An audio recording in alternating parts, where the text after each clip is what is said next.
True to my roots, my roots and culture. Got to stay far from the reach of the vulture. True to my roots. Well, we're here in London. We know that you're here for the Legend of Reggae tour. Yes, How indeed. you feel about that? Because I'm really excited. I'm excited too. Whenever time I come to the UK, I'm always excited because when people interview me and ask me which place I love performing most, I always say England because England and we have a long history, Yeah. going back to my early days. And I think in the UK, people not only love Freddie McGregor, but understands Freddie McGregor's music. So that works very well for me, and I love this country. Wow. Well, I want to take it back because I know a lot of our UK fans here, they love the history of where Freddie McGregor is actually coming from. So we know that you started music at a very, very young age. Yes, I did. I started when I was 7 years old. Wow. At Coxon Studio One. At the time, there were like people at the Scatterlights with Jackie Mittoo, Dan Drummond, all the great musicians. So I think I was fortunate to be around at that time. And when we captured pretty much the best of our music form. And I think a lot of the West Indian people who migrated to England in those early days brought the music with them. Yeah. And then they have children and the kids grew up with the music. And so we have this culture here that we are embracing today. Wow. I know that you were doing harmonies for a very famous group, the Clarendonians. That's how I started because we all came from the same district in Jamaica, Clarendon and Hayes. So Ernest Wilson and I, we used to go to Hayes Primary School. Peter was a bigger one for us. But when they used to go rehearsals, I used to be there and listening to them and start humming and getting involved. And as a kid, if you're spoiling up, people think them slap after you or stuff like that. That wasn't the case. So that was an indication that I was probably not doing too badly. Right. And then when it was time for them to go into Kingston for a recording session, Ernest's mom, she came to my mom and she said to my mom, Tiny, them going to town this weekend and I'm not leaving Freddie. Wow. And my mom referred to her as Jetta. They are friends. Yeah. And she said, but Jetta, I don't have no money for send him go town. And she said, no, don't worry about that. Me pay him fair. They're not leaving him. Wow. And the rest is history, darling. So, we ended up in Kingston, ended up at Studio One. I was only 7 years old. So I'm not sure that mentally I was prepared for what was happening. But the love and the excitement of going to town to sing was something very special for me. Because that's all I wanted to do, was to sing, hear my voice on radio and be singing. Wow. And as it turned out today, I've been doing that for 53 years consistently. Wow. So we know that, you recorded a lot of Studio One hits. What was it like at that time recording? What was the studio vibes like? Well, when I started, the first song I recorded, Mr. Dad used to keep dances. Right. Because he has his sound system, that's the Studio One. Yeah. So he had lots of beers stuck in a back room there. And those days, sound system wasn't like now, where you bring your turntable and your coffin and you have your stuff and you play. People had trucks that carry your sound boxes. Wow. And you have like a crew of people who lift your boxes and stuff. So he had beers, and I was so small I couldn't reach the microphone. Because in those days, we had 2 tracks for recording. One track is for the band, Right. one track is for the singer. Okay. So when the engineer presses his button and the red light comes on, everybody has to be on target. Because if we make a mistake, the band has to stop. Right. And everything has to go over, and vice versa. Right. So it was a tense time where you really had to be on the game, because as a singer, if you made mistake, the musicians would curse. Because they don't have the time to keep going over stuff. Right. And so we were sharp, And Bonnie Wheeler was the one who put 2 beer boxes, him and Bob Marley. And they lift me and put me on the boxes. Oh, wow. So I could reach the height of Ernest, so we both were on the same level, microphone-wise. Right. And that's how I started. And after a little while, I ended up living at Mr. Dad's house. Because after my second week in Kingston, Mr. Dad took my stuff and had me living with him and his family. What was he like as a person? Mr. Dad is he's one of the greatest gentlemen I've ever met in my lifetime, looking back at it now. for someone to believe in me at the age of 7 and actually take me in and have me living at his house, then boarded me out, sent me to school, that's more than a father. Wow. And so I stayed with Mr. Dad for most of my early career before I started recording for other people because of the love and the trust that I had in him. And when we lost Mr. Dad, it was like losing a great part of myself. But myself and his kids were still tight.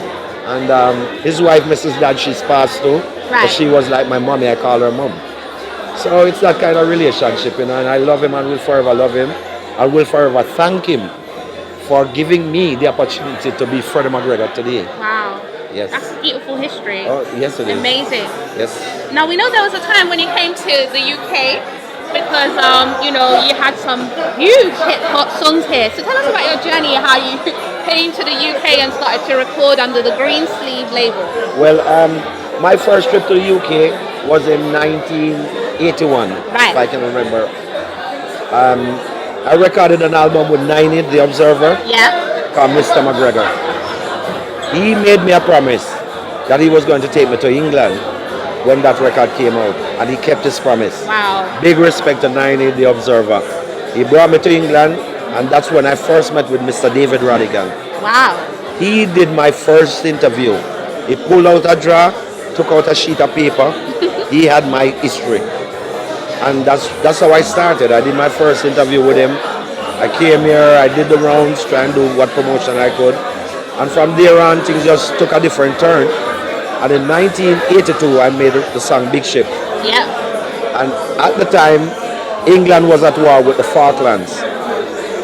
So ships were going down every hour.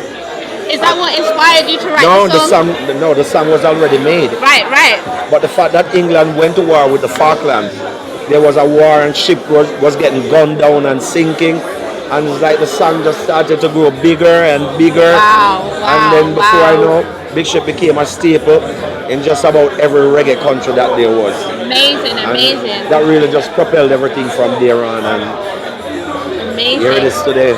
So then we know that you had a huge hit with Just Don't Wanna Be Lonely. That was amazing. I mean, you know, that was in the national charts.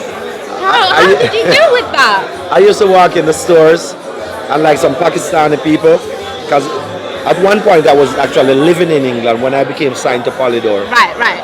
And I used to walk to a corner store because I was staying at Pond Street Muse at the time in Chelsea. And he would say to me, "You're Jamaican?" And I'm like, "Yes." One of your Jamaican friends, he sing this song. I love this song. Wow. And the song would be blasting. And I was kind of scared to say to him, "Oh, that's me." Because Right, I was kind of shy, like. Right. And it continued until one day he saw me on top of the pops. Wow. And then I walked into the store like the Monday, and he was freaked out entirely. Wow, wow. But that was a great time for me here in England as well. Talking about Top of the Pops, I mean, we don't have that anymore, but we, you know, There's no Top of the Pops? There's no more Top of the Pops. We really missed that Oh show. my golly, we need it back. unbelievable. We don't have Top of the Pops anymore. No, maybe we should petition to have Top of the Pops again. No, definitely. I mean, you know, a lot of the younger generation in the UK now have to go on YouTube to watch that. Oh no, that's And not good. What was it like, you know, performing on Top of the Pops? Because that, I remember being young and watching that, and we used to watch that just to see reggae artists, if we could spot a reggae artist. So what was it like? If you were on Top of the Pops, you were on top of England.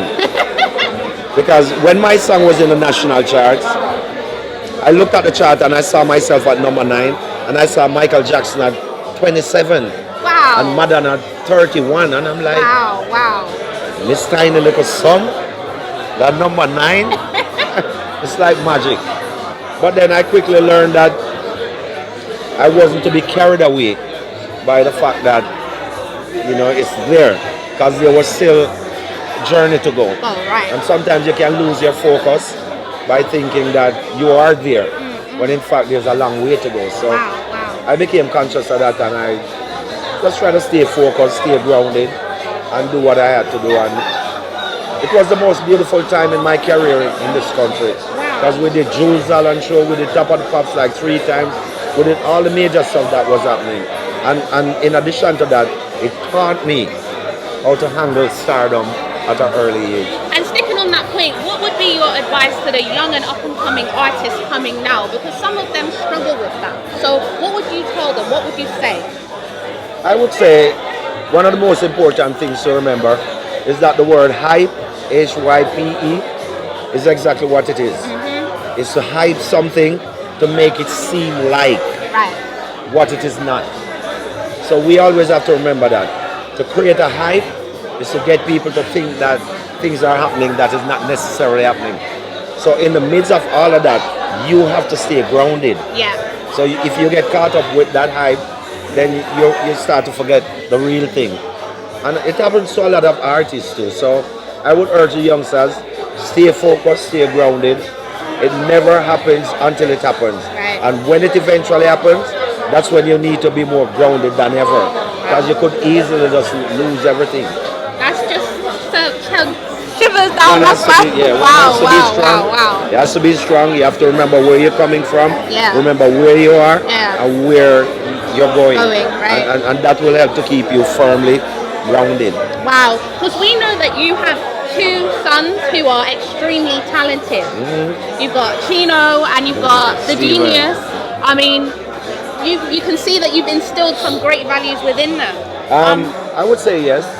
And I don't think I personally instilled that because they've been around me from kids. They were here in England when I was signed to Polydor.